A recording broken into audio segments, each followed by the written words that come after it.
မနက်နိုးလာတော့မိုဂိုရာတို့ရဲ့ Blood စားပိုင်းရဲ့ skin ကိုကုန်သည်ကြီးလန်ပါစီတွားရောက်တော့မှာပါဒါပေမဲ့အရင်ဆုံးအမန်ချာရာဂေးကိုတော့သွားရပါအောင်ကိုရောက်တော့မနေ့ကနွားသားတွေကရပြီဖြစ်ပြီးဒါကတော့သူ့ရဲ့ skin နဲ့တခြားဟာတွေကိုရောင်းလို့ရတဲ့ပတ်စပ်ပါမက်ထရီပုတ်တင်ကိုကြတော့ရောက်ဖို့နည်းနည်းကြာအောင်မယ်ဆိုကဂေးလ်မာဆာကဘီရင်ကြီးနဲ့သွားတွေ့နေလို့ပါပြီးတော့မိုဂိုရာလည်း Blood စားပိုင်းရဲ့ skin ကိုလှီးပေးဖို့ပြောလိုက်ပါတယ်ပြီးတော့မသွားခင်နေ့လည်စာစားဖို့လုပ်ပါတော့မယ်အွန်လိုင်းကနေကျိတ်ဆက်တစ်ခုကအသားကိုကျိတ်ကျက်သွန်ကိုအစိတ်လီးပြီးကြောဟိုဟာတဲ့ဒီယာထဲနဲ့ကျိတ်ထားတဲ့အသားတွေကိုဝိုင်းပုံစံလေးလုပ်ပြီးကြောလို့ရပါပြီ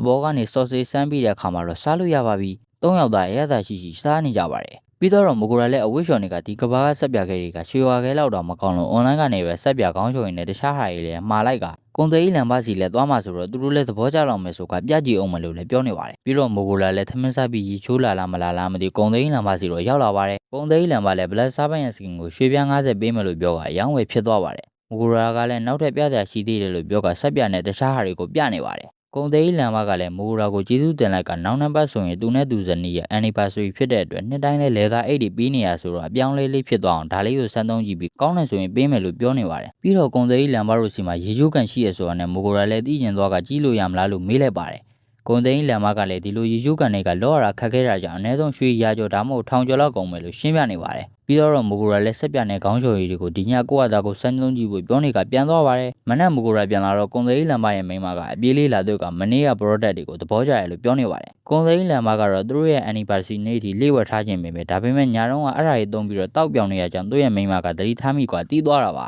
ကုန်သိန်းလန်မရဲ့မိန်းမကတော့အဲ့ဒါကြီးသုံးပြီးသူ့ရဲ့တငယ်ချင်းတွေကိုကြွားကျင်တဲ့အတွက်မိုဂိုရာကိုရှိသမျှအကုန်ရောင်းပေးဖို့ပြောနေကမိုဂိုရာလည်းတော်တော်များများကိုရောင်းပြီးပြန်လာလိုက်ပါတယ်ပြီးတော့ဂေးလ်မာဆာလည်းပြန်ရောက်လာပြီဆိုတော့နဲ့အဗန်ချာရာဂိကိုသွားလိုက်ကအထဲကိုရောက်တော့ရွှေတွေအပုံလာကြီးကိုတွေးလဲရကစုစုပေါင်းရွှေပြား9800ရှိပါတယ်မီတူပုတ်တင်ကိုတတ်နိုင်တဲ့အတွက်ဘင်းကြီးကချီးမြှင့်လိုက်တာလို့ပြောနေကအဲ့ဒီအချိန်ဝိုင်မန်နေတိုက်ခိုက်ခံရတယ်လို့ဆိုလို့အပြေးလေးသွားကြရပါပြီဝိုင်မန်နေနဲ့တိုက်ခိုက်ခဲ့ရတဲ့သူတွေတေလူမျိုးဘတ်ဒဏ်ရာတွေရလာကြကအချိန်လည်းသိမ့်မကြံတော့ပါဘူးဒါပေမဲ့မိုဂိုရာကစူးထုတ်ထားတဲ့စီးရင်နဲ့လောင်းလိုက်တဲ့အခါမှာတော့ဒဏ်ရာတွေအကုန်လုံးလည်းချက်ချင်းပြတ်ကွယ်သွားကအကောင်းတိုင်းဖြစ်သွားကြပါတယ်ပြီးတော့ဂေးလ်မာဆာကအဲ့ဒီဝိုင်ဖန်တွေကဒီမျိုးကိုတိုက်ခိုက်လာမှကြောင့်စီရန်နဲ့အထက်လူတွေမှန်သမျှအတူတူတိုက်ခိုက်ကြရမယ်လို့ပြောနေအောင်ဖဲရောက်လာကအဲ့ဒီအကောင်တွေကိုသူ့ဝဲတိုက်ခိုက်မယ်လို့ပြောလိုက်ပါတယ်ဖဲကတော့အဲ့ဒီအကောင်တွေနဲ့သွေးပူလေးချင်းကလှုပ်ချင်တယ်လို့ဆိုကဝိုင်ဖန်တွေရဲ့အသားကလည်းစားကောင်းနေလို့မိုဂိုရာကိုပြောနေပါတယ်ဒီလိုနဲ့ဂေးလ်မာဆာလည်းဝိုင်ဖန်တွေကိုမိုဂိုရာတို့စီလွှဲပေးလိုက်ရကဖဲတို့လည်းဝိုင်ဖန်တွေရှိမဲ့နေရာကိုရောက်လာပါပြီစုကလည်းတိုက်ခိုက်ခြင်းနေပြီးဖဲကလည်းစုကိုဒီလိုပြန်တန်းနေတဲ့အကောင်တွေကိုဘယ်လိုတိုက်ခိုက်ရမလဲဆိုတာသင်ပေးမယ်လို့ပြောကတိုက်ခိုက်ဖို့သွားကြပါပြီဖဲကစုကိုအဲ့ဒီအကောင်တွေရဲ့တောင်ပန်ဒါမှမဟုတ်ခေါင်းကိုအစင်နှမှန်အောင်ဖေးဖို့ပြောနေပါတယ်တောင်ပန်ကိုမှန်မယ်ဆိုရင်တော့ပြန်တန်းနိုင်တော့မှာမဟုတ်တဲ့အတွက် easy လေးတက်လို့ရပါတယ်ခေါင်းကိုမှန်ရင်တော့တခါလေးရှော့သွားမှာပါဒီလိုနဲ့စုကပြစ်လိုက်ဖဲကတက်လိုက်နဲ့မိုဂိုရာကိုလာတိုက်ခိုက်တဲ့အကောင်တွေကိုလည်းရှင်းပြလိုက်ကအကောင်တွေအကုန်လုံးလည်းရှော့သွားပါပြီဘိုက်စာလာပြီဆိုတာနဲ့အရင်နေ့ကခြံထားတဲ့နွားသားကိုကြောက်အုံနှစ်ထဲနှစ်ပြီးပဲမုံတဲ့နှစ်ကကြော်ပြီးသွားရင်ကြွကြွရရလေးနဲ့စားလို့ရပါပြီ